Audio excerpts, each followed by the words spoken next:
The school system was designed to teach you to be an employee or a doctor or a lawyer, a specialist, but never about money. The poor will always be amongst us because it starts up here. Rich people cringe and say, don't tell them that, Robert. Yes. Don't tell people what you know. Right. Keep them poor.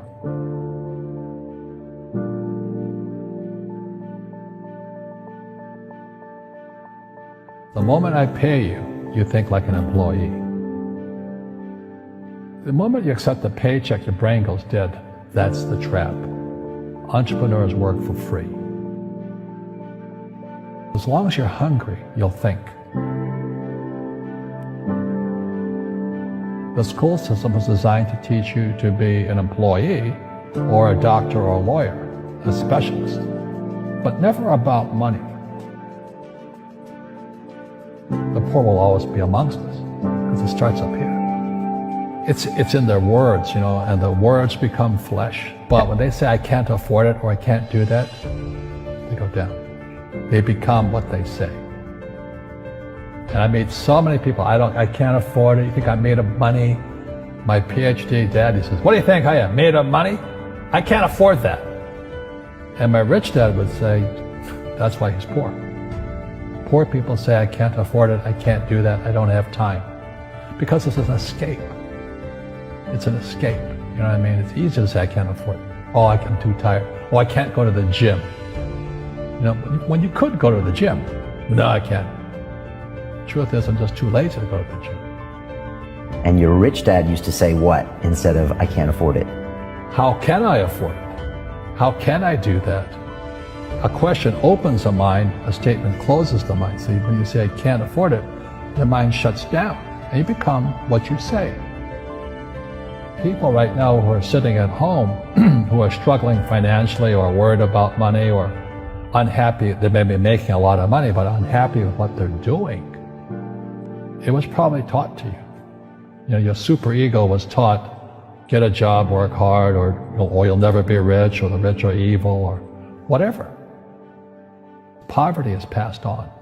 It's taught in your families. And middle class is taught in families. And until you change your mindset, Correct. Money won't help you, right? Correct. And we see that with people that win the lottery, people that make more money, they still have the same problems. Right. Because they have that poor man's soul. Correct. If you're poor, you'll always be poor. That's really hard for people to understand. Yeah, the money will disappear that fast. Just like most pro athletes, they make millions of dollars, and 65% are bankrupt 5 years later. It's because they come from poor families. But unfortunately, what Mr. Lipton was saying, it's passed down genetically. That's the frightening thing.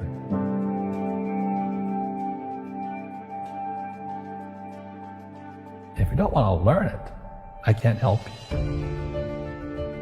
I have bad luck too. I've had financial crashes. I've had people stab me in the back, but they're all good because I grow from it. And that's spirituality. People who are afraid of making mistakes, like they teach in school, they don't ever grow. Because spirituality is there's good and there's bad, there's right and there's wrong, there's up and there's down. Most people only want to be right, they only want to be positive. Well, you can't have that, that's not reality. And the average person, the reason they're poor is they haven't failed. They play it so safe, they haven't made any mistakes like they taught in school. That means they don't learn anything. That's why the school system's actually fundamentally corrupt. It's anti-education. But the average guy is standing there, oh, I'm an A student, I'm going to do this all on myself. And you're playing stupid. You should have a team. You should have accountants, attorneys, and bankers and all that stuff. But that's not the game I want to play. I said, then don't play the game. The game of business is played with accountants, attorneys, bankers, hate to say it, politicians. You got to know the game. People say, well, money is not that important to me. Then if money is not that important to you, money is not important to you. You know what I mean? I don't care about money. The money doesn't care about you. The word does become flesh. Or I'll never be rich. Or the favorite one is the rich are greedy. It's the poor that are greedy. If you think about it, because to be rich, you have to give something. I have to produce books and games, and I I purchase real estate, I provide housing, provide jobs and all that. That's why I'm rich. But greedy people produce nothing. You know, Einstein said, imagination is more important than knowledge, but knowledge empowers imagination. And what most people lack is real business knowledge, like accounting, like debt, like taxes. You gotta know that stuff, but they don't teach it in school to anybody. You see, most teachers in school, they're out of ethics. They teach subjects they themselves don't practice. Because I understood what a fake teacher is. A fake teacher is somebody who just wants a job and they'll teach anything. They teach how to shine shoes and get paid on more money. But they really don't know what they're teaching. In life, one of the things I suggest to people, you gotta find a real teacher versus a fake teacher. And a fake teacher is somebody who doesn't do what they teach. And a real teacher is doing what they teach every day. Our school systems are making our students weaker. So in school, they have these things called now trigger effects. So you can't, as a teacher, you can't say anything that might upset the student.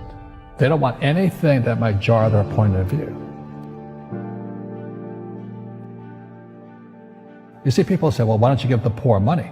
So the only problem with that is it just creates more poor people. Give a man a fish, he fishes for the day, or eats for the day. Yeah, you give a man a fish, you get a lot of people who want more fish, But you teach them to fish.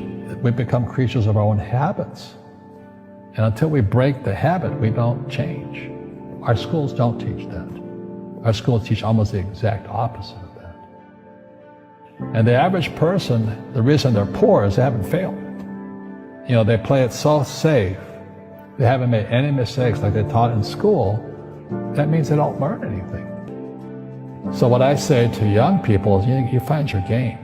So my game financially is business, number one. Second is real estate. And that's why I pay no taxes. Legally, it is a combination of business and real estate that gives us an unfair advantage over employees because they don't know what to do. And a lot of people would rather sit in the stands than be in the game. One of the greatest ways to acquire great wealth is playing Monopoly in real life. 4 greenhouses, 1 red hotel. But is that all there is? That's it. Robert, if I could give you some kind of a magic phone and you could make a call to the 20-year-old Robert Kiyosaki and give that young man a bit of advice, what would you tell him? I would just say keep going. Just do what you have to do. Just live it to the fullest, which I did. Nothing I ever did made sense.